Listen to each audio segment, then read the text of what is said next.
हम पिछले वीडियो से ये तो जान ही गए कि x के सापेक्ष सामान्य लघुगणक x के अवकलज का मान 1/x के बराबर होता है। लेकिन अब इस वीडियो में हम इस ज्ञान के आधार पर यह जानने का प्रयास करेंगे कि अगर आप अपने मन में लिए हुए किसी भी आधार के लघुगणक का x के सापेक्ष अवकलज निकालना चाहें तो वो कैसे करेंगे। हमने यहां अपने मन से एक फलन log x आधार a मान लिया।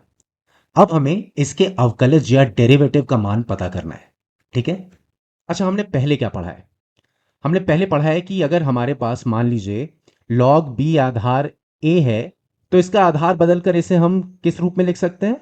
हम इस पूरे log b आधार a को log b आधार c बटे log a आधार c के रूप में भी लिख सकते हैं।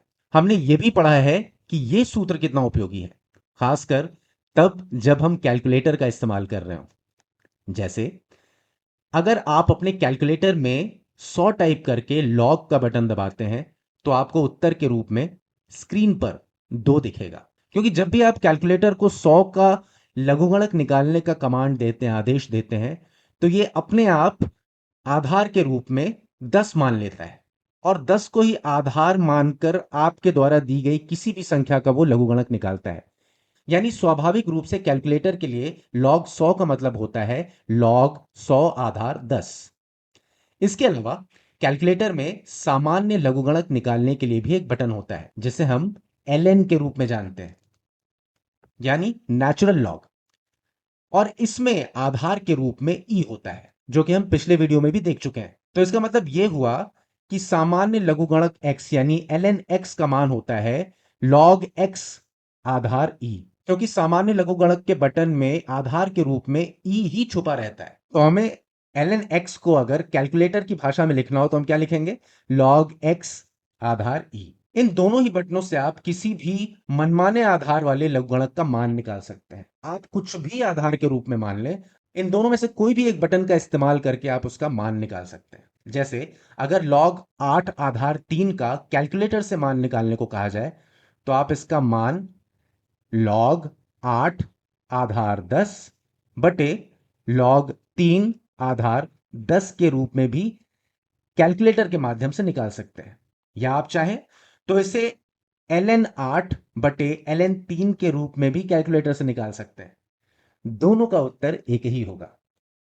लेकिन इस वीडियो में हम सामान्य लघुगणक यानी नेचुरल लॉग का प्रयोग करेंगे, क्योंकि हमें यहां इस सूत्र से यह तो पता है कि सामान्य लघुगणक के अवकलज यानी डेरिवेटिव का मान क्या होता है। अच्छा, इसे यानी log x आधार a को क्या हम सरल करके ये लिख सकते हैं? D D x of ln x बटे ln a लिख सकते हैं? बिल्कुल लिख सकते हैं। और देखा जाए तो ये सामान्य लघुगणक ln a वास्तव में एक संख्या है, तो हम क्या इसे कुछ इस तरह भी लिख सकते हैं कि 1 बटे नेचुरल लॉग a गुणे नेचुरल लॉग ऑफ x। और इस स्थिति में इसका डेरिवेटिव या अवकलज क्या होगा? हम इसमें से अगर स्थिरांक या कांस्टेंट को बाहर ले लें, यानी इसे, तो क्या हम इसे इस तरह से लिख सकते हैं कि 1 बटे natural log of a into D D x of natural log of x। अब इस पूरे व्यंजक का मान क्या होगा? अगर हम ऊपर लिखे D D x of ln x बराबर 1/x का सूत्र देखें और उसके आधार पर सोचें तो इसका मान हो जाएगा, इसे सरल करके हम और क्या लिख सकते हैं? 1/x। यानी इसे हम सरल करके 1 बटा नेचुरल लॉग ऑफ a गुणे 1/x या 1 बटा natural log of a bracket बंद गुणे x के रूप में भी लिख सकते हैं। लिख सकते हैं ना? बिल्कुल लिख सकते हैं। और अब ये पूरा व्यंजक हमारे लिए बड़े काम का हो जाता है, क्योंकि इसके आधार पर हम दूसरे डेरिवेटिव्स यानी अवकलज भी निकाल सकते हैं।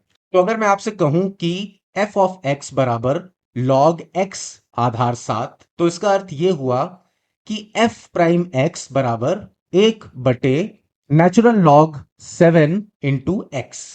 अच्छा, अगर हमारे पास कोई ऐसा फलन है जिसमें दाया पक्ष किसी स्थिरांक से शुरू होता है, किसी कांस्टेंट से शुरू होता है, तो क्या होगा? चलिए इसे भी सोचते हैं। जैसे g ऑफ x बराबर ऋण 3 log x आधार पाई को अगर दूसरे ढंग से लिखना होगा तो क्या लिखेंगे? इसका अवकलज हम कैसे लिखेंगे?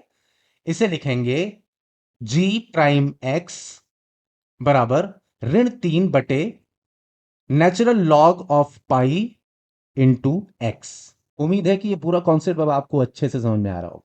तो मिलते हैं किसी और वीडियो में।